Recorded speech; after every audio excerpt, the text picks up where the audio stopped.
Hey YouTube, this is Rasmussen Park Fan 62. In today's video, I want to be a little bit more serious. And that is, I want to talk about the whole Carowinds Fury 325 fiasco. If you don't know what I'm talking about, it looks like maybe on that first curve as you come down the drop. It was one of the first curves. There is on the support a crack right in the middle that was basically holding the track to the supports. And so I want to talk about that a little bit. Now, I understand since the pandemic, a lot of parks have had to find ways to cut costs, and unfortunately, stuff like that is probably partly of it. Now, a lot of these parks will do the bare minimum when it comes to inspections. But as I understand from Theme Park Crazy, he heard that Fury has to get inspected about once or twice a year. Now, with Carowinds being open all year now, what does this mean for that attraction going forward? Now, I see it as something of sort of like a wake-up call for them, just because Fury 325 is basically the park's premier ride.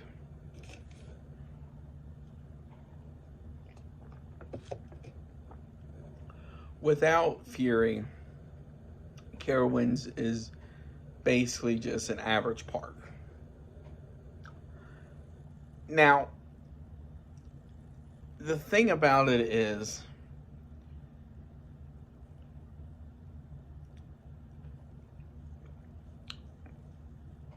I understand, they cannot keep looking at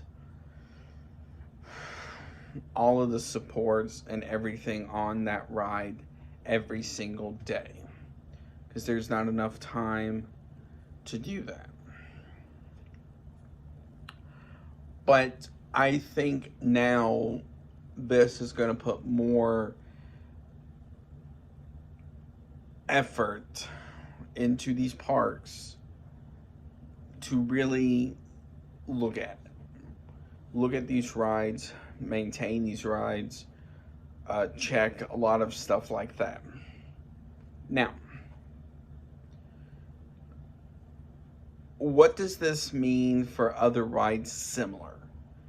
Now, I can see this by similar, I mean stuff like Orion at Kings Island, even the ride down from those, which are the hypers. So I'm talking about stuff like Diamondback at Kings Island, Behemoth at Canada's Wonderland, stuff like that. So I could see this even something like parks are going to start inspecting those rides more to prevent something like this from happening. Now, what does this mean for other rides in general like that? I can see this as a way to not exactly not sense into these parks, but to find ways to get them to be like, yes, we need to start inspecting these rides more. Now, what does this mean for stuff like inverts and all of that? I can see this as another way of them, to really check these rides more. And unfortunately, I'm glad nobody was hurt in the Carowinds incident. But, excuse me, the part that makes it look bad is the fact that it was a guest who saw this and not a park employee, such as a maintenance person, somebody in management, etc. But it makes you wonder about stuff like that. Because wood coasters, those rides get inspected daily. But stuff like steel coasters, most of the time with those, they will inspect, obviously the cars or the trains, the lift hill, any brakes on the ride, stuff like that. But I am curious on what the future for these attractions will be and how the safety aspect of it will get better. The problem now lies this. Obviously, Fury 325 is going to be out of commission for a bit. How long? Nobody really knows at this point. But the main problem now is that puts Carowinds down one coaster. The other problem is it puts them down their signature attraction, which then you get a lot of either older roller coasters or a lot of coasters you can find in other parks, such as Wild Mice, a Flying Dutchman, Flying Coaster. There's not many of those. The Hurler, one of the original ones left. Vortex, which is a stand-up, and so many others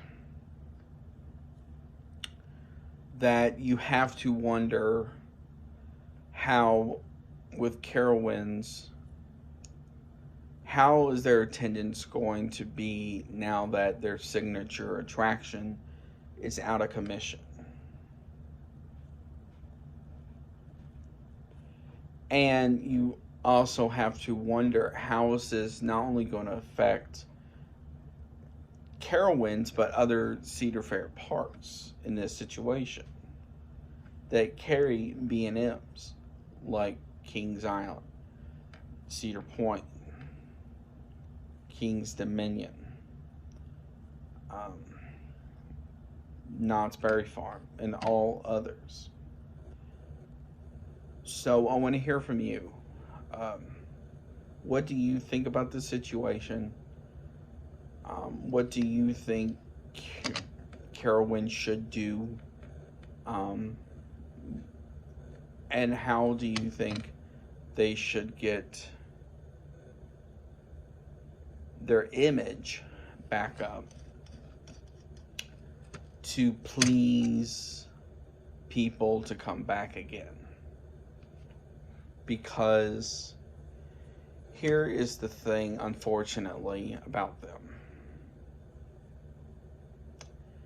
Where Carowinds is located, they're 3 hours from Dollywood.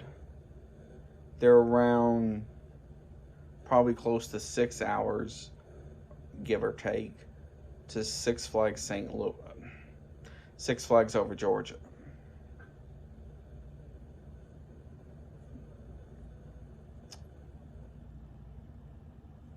Plus, you have parks like King's Dominion within driving distance. And then going down, you also have Wild Adventures in Georgia, plus the Florida parks. So as you can see, they have a lot of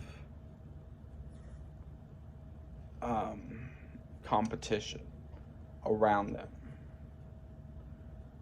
One park in their own chain, then the others you have Six Flags, Hershend, of course Disney, Universal, SeaWorld, Legoland, and all these others. So that is going to be an interesting factor as well.